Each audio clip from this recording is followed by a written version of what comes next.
新闻头起先来关心到总统赖清德昨宣布要恢复军事审判制度，来因应到中国对咱的统战甲渗透。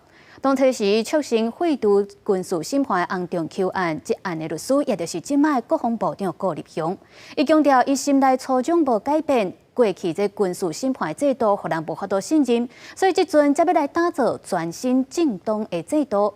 行政院长邓英台也强调，军事审判已经甲过去无共款啊，相关的配套会一步一步来完成。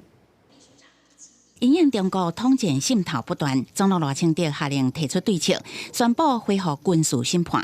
只是讲部长顾立雄12年前担任洪仲丘案的义务律师，当时话讲绝对无用阮军法搁恢复，互人质疑是顾部长陷顾律师的脆皮。我的初衷并没有任何的改变，因为过去的军事审判的制度确实有不被人信任的这样的一段历史存在。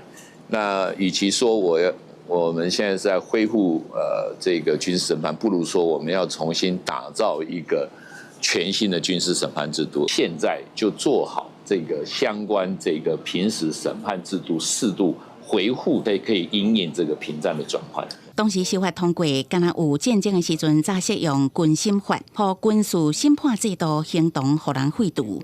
顾立雄强调爱全部检讨，不过新制度什么时阵上路都还无有确定的时间。体育会主委严德发嘛认为，恢复军审是为了维护国家安全。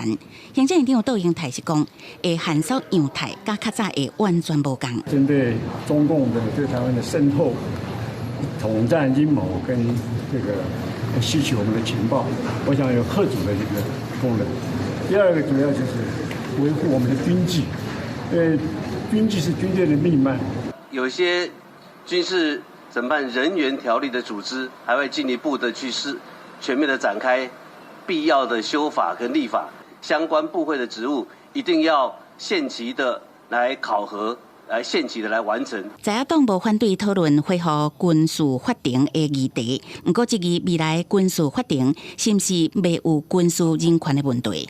搁再反倒，即马是要准备进入战争啊？是？我们可以去讨论，是不是未来我们在一般法院可以设置军事法庭，或是说是可以引用军法官来参审，但是不需要恢复到这个军事审判，除非说赖清德已经准备台湾要进入战争了。当初推动废除军事审判制度，是为了要挥别过去威权时代的制度。那请问，今天要恢复军审法，它要解决的问题到底是什么？连草案都没有。我们也要请教在野党。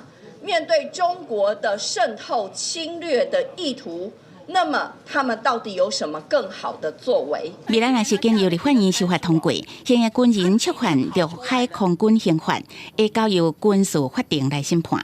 民进党强调，为了确保国安第一，范围卖采高度限缩，呼吁朝野理性审判甲讨论。公视新闻采访报道。